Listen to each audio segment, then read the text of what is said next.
பாடகர் TM. கிருஷ்ணாவுக்கு Chennai music academy இந்த ஆண்டுக்கான சங்கீத கலாநிதி விருதை அறிவித்தது. இந்த விருதுடன் எம். எஸ். சுப்புலட்சுமி பெயரிலான ரூபாய் 1 லட்சம் பரிசு தொகையும் வழங்கப்பட உள்ளது. மியூசிக் அகாடமியின் இந்த முடிவு கர்நாடக இசை கலைஞர்களிடையே கடும் அதிர்ச்சியையும் மனவேதனையையும் ஏற்படுத்தியது. எம். எஸ். சுப்புலட்சுமி மிக மோசமாக விமர்சித்தவருக்கு எப்படி அவரது பெயரில் விருது வழங்கலாம் என்று பலரும் கேள்வி எழுப்பினர். டி.எம். கிருஷ்ணாவுக்கு விருது வழங்குவதை எதிர்த்து சுப்புலட்சுமியின் பேரன் சீனிவாசன் சென்னை ஹைகோர்ட்டில் மனு தாக்கல் செய்தார். இந்த மனுவை விசாரித்த சென்னை ஹைகோர்ட் நீதிபதி ஜெயச்சந்திரன் எம். எஸ். சுப்புலட்சுமி பெயரில் விருது வழங்க மியூசிக் அகாடமிக்கு தடை விதித்து உத்தரவிட்டார். எம். எஸ். சுப்புலட்சுமி பெயரில்லாமல் விருது வழங்கலாம் என்றும் நீதிபதி தீர்ப்பில் தெரிவித்துள்ளார். அரசியல் மேற்படிப்பு படிக்க லண்டன் சென்றுள்ள பாஜக மாநில தலைவர் அண்ணாமலையை லண்டன் சென்று விஜய் ரகசியமாக சந்தித்ததாகவும் இதனைத் தொடர்ந்து திமுக தவிர வேறு எந்த கட்சியையும் விமர்சிக்க கூடாது, குறிப்பாக விஜயை விமர்சனம் செய்யவே கூடாது என்று பாஜகவினருக்கு அண்ணாமலை உத்தரவிட்டதாகவும் தகவல்கள் வெளியானது. இது தொடர்பாக தமிழக வெற்றிக் கழகத்தின் நிர்வாகிகளிடம் கேட்டபோது கொள்கை எதிரி, அரசியல் எதிரி, தேர்தல் நிலைப்பாடு குறித்து கட்சியின் தலைவர் விஜய் தெளிவாக விளக்கியுள்ளார். எங்களுடைய தலைமையில் கூட்டணி அமைக்கப்படும், கூட்டணி கட்சிகளுக்கு ஆட்சி அதிகாரத்தில் பங்கு இருக்கும். தனது கடைசி திரைப்படத்தில் விஜய் நடித்து வருகிறார். விஜய் அண்ணாமலையை சந்தித்ததாக வெளியாகும் தகவல் தவறானது. கூட்டணி குறித்து விஜய் முடிவு செய்வார் என கூறியுள்ளனர். வாக்காளர்களுக்கு பணம் விநியோகிப்பதற்காக சொகுசு ஹோட்டலில் 5 கோடி ரூபாய் பணத்துடன் பாஜக பிரமுகர் சிக்கிய சம்பவம் மகாராஷ்டிராவில் நடந்துள்ளது. இந்த மாநிலத்தில் 288 தொகுதிகளுக்கு நவம்பர் 20ஆம் தேதியான இன்று ஒரே கட்டமாக சட்டசபை தேர்தல் நடக்கிறது.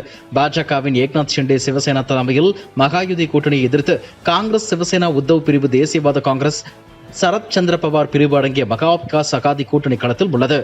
18ஆம் தேதி பிரச்சாரம் முடிந்த நிலையில் பல்கார் மாவட்ட விரார் என்ற இடத்தில் நேற்று பகுஜன் விகாஸ் அகாதி கட்சி சேர்ந்த எம்எல்ஏ தன் ஆதரவாளருடன் சொகுசு ஹோட்டலுக்குள் அதிரடியாக புகுந்தார்.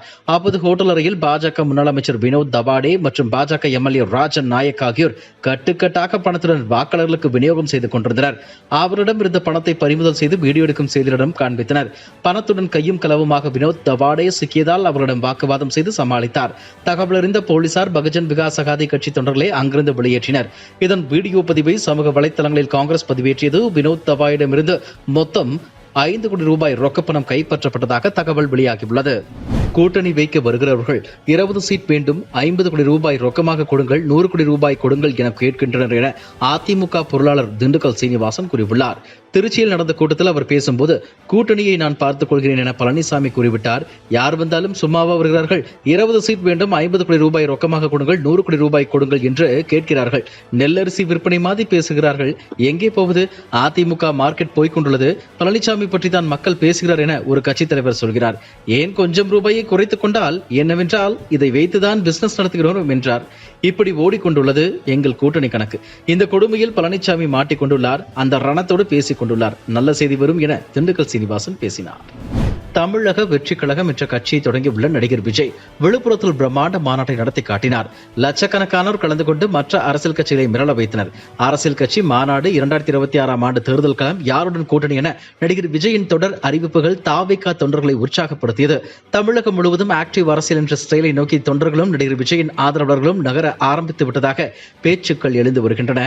2026 சட்டசபை தேர்தலில் தாவேகா தலைமையில் கூட்டணி என்று நடிகர் விஜய் அறிவித்துவிட தேர்தல் களமும் மாற ஆரம்பித்துள்ளது.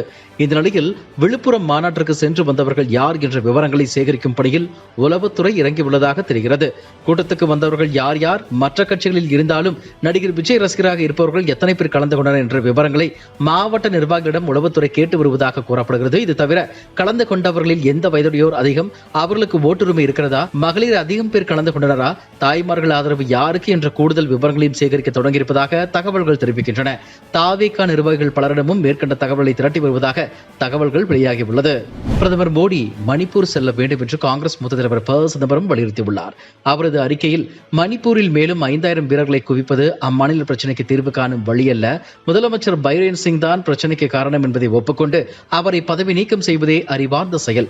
உண்மையான பிராந்திய சுயாட்சியை கொண்டிருந்தால் மட்டுமே மெய்தி, கூகி, நாகா மக்கள் ஒன்றாக வாழ முடியும் என்பதை புரிந்து கொள்ள வேண்டும்.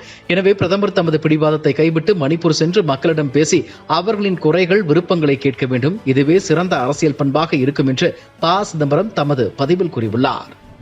சென்னையில் செய்தியாளர்களை சந்தித்த அமைச்சர் சேகர் பாபு கருணாநிதி உடன்பிறப்பு என்ற ஒரு வார்த்தையால் தூக்கி நிறுத்திய கரங்கள் 1 கோடிக்கு மேல் உள்ளது. ஒரு சில லட்சங்களை கொண்ட இவருடைய கரங்கள் சிலைகளை உடைக்க முற்படுமானால் 1 கோடிக்கும் மேற்பட்ட கரங்கள் எப்படி பதம் பார்க்கும் என்பதை உங்கள் முடிவுக்கே விட்டுவிடுகிறேன்.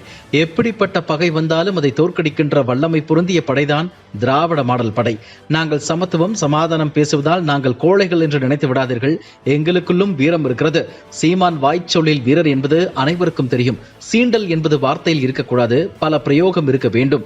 அதே போல தேர்தல் களங்களில் அவருடைய செல்வாக்கை நிரூபிக்க வேண்டும்.